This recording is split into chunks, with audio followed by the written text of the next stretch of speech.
নমস্কার বন্ধুরা, টুম্পাপ and Pratyusha makeover চ্যানেলে আপনাদেরকে স্বাগতম। আজকে আমি আপনাদেরকে এই ড্রপটা সম্পর্কে বলবো আর বাচ্চাদের কানের যত্ন সম্পর্কে বলবো। এখন প্রায়ই দেখা যায় বাচ্চাদের কান চুলকায়, কানে জল ঢুকে যায়, কানে পুঁজ পড়ে, এরকম নানা রকম সমস্যার জন্য বাচ্চাদের রাতে ঘুম হয় না। রাতে ঘুমানোর সময় কান্নাকাটি করে, রাতে মাকে ঘুমাতে দেয় না, নানা রকম কান ব্যথার উপসর্গ নিয়ে আমরা ডাক্তারের কাছে যাই।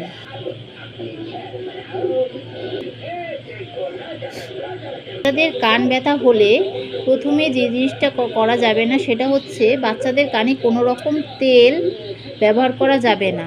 আমরা মায়েরা প্রায়ই ব্যবহার করি, কানে ব্যথা হলে বা কানে চুলকালেই বাচ্চাদের কানে অলিভ অয়েল বা যে কোনো তেল আমরা কানে দিয়ে দিই, কিন্তু এটা কিন্তু একদমই ঠিক নয়। ডাক্তাররা বাচ্চাদের কোনো রকম কানে তেল ব্যবহার করতে নিষেধ করে।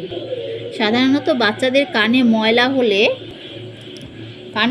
হলে একটা ড্রপ দেয়, সেই ড্রপটা দিয়েই সাধারণত 7 দিন 3 বেলা 1-2 ফোঁটা করেই ড্রপটা দিতে হয়। সেটার জন্য কানের ময়লা ভিতর থেকে কান থেকে বের হয়ে আসতে পারে। আর যদি কান থেকে ময়লা বের হয়ে না আসে তাহলে ডাক্তারের পরামর্শ নিয়ে ডাক্তারের কাছে যেয়ে কান ওয়াশ করে নিতে হয়। বিভিন্ন সিরিঞ্জিং পদ্ধতি বা যে কোনো পদ্ধতিতে ডাক্তাররা কান থেকে শিশুর কানের ময়লা বের করে দেয়। আজকে আমি শিশুদের কানে ফাঙ্গাল ইনফেকশন নিয়ে একটু আলোচনা করব। এই যে আপনারা দেখতে পাচ্ছেন ড্রিপ সি, এই এয়ার ড্রপটি বাচ্চাদের ফাঙ্গাল ইনফেকশনের জন্য ব্যবহার করা হয়। সাধারণত ডাক্তারবাবুরা কানে বাচ্চাদের কোনো ফাঙ্গাল ইনফেকশন হলে, চুলকালে এই ড্রপ সাজেস্ট করে। এটা একটা অ্যান্টিবায়োটিক ড্রপ, এটা ইয়ার ড্রপ, এটা DWD ফার্মাসিউটিক্যাল কোম্পানির একটি ড্রপ। এটি 10 ml এর একটি ড্রপ।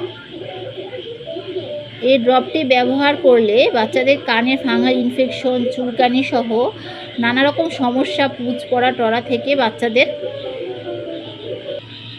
কান রেহাই পেতে পারে। সেক্ষেত্রে অবশ্যই ডাক্তারবাবুর পরামর্শে ড্রিপ সি এয়ার ড্রপটি ব্যবহার করা যেতে পারবে। এতে বাচ্চাদের ফাঙ্গাল ইনফেকশন পুরোপুরি কমে যাবে।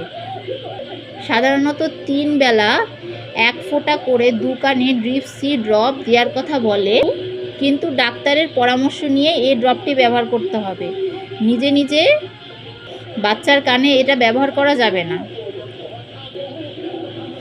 এটা খুব ভালো একটি ড্রপ। আমি আমার বেবির জন্য এই ড্রপটা ব্যবহার করি কানে।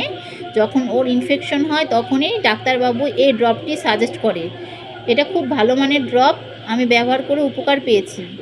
আপনারাও বাচ্চার কানে যদি কোনো ফাঙ্গাল ইনফেকশন বা বাচ্চার কানে কোনো সাদা কোনো ছত্রাক দেখতে পান তাহলে অবশ্যই ডাক্তারবাবুর কাছে যেয়ে পরামর্শ নিয়ে তাহলেই যে কোনো ড্রপ ব্যবহার করবেন। আমি আমার মতামতটা শুধুমাত্র শেয়ার করলাম আপনাদের সাথে। বাচ্চার কানে কোনো রকম জল বা তেল ব্যবহার করা যাবে না। বাচ্চার কানটা সবসময় সেনসিটিভ, এখানে কানে কখনো কোনো কাঠি বা তুলো জাতীয় কোনো কিছু দিয়ে পরিষ্কার করা যাবে না। ডাক্তারবাবুরা কানে ময়লা জমলে বাচ্চাদের সাধারণত একটা ড্রপ লিখে দেয়, সেই ড্রপ দিয়েই ওয়াক্স করে কানের ময়লা বের করা হয়। আর যদি অতিরিক্ত কানে ময়লা জমে থাকে তাহলে ডাক্তারবাবুরাই সেটা বের করে দেয়, সিরিঞ্জিং পদ্ধতিতে বা যে কোনো পদ্ধতিতে ডাক্তারবাবু বের করে দেয়। বাচ্চাদের কান খুবই সেনসিটিভ এবং বাচ্চাদের কানে কোনো রকম গুতাগুতি বা খোঁচাখুচি করা উচিত নয়। ঠিক আছে, ধন্যবাদ বন্ধুরা। আশা করি আজকে আমার এই আলোচনা আপনাদের অবশ্যই ভালো লেগেছে। ধন্যবাদ, শুভরাত্রি।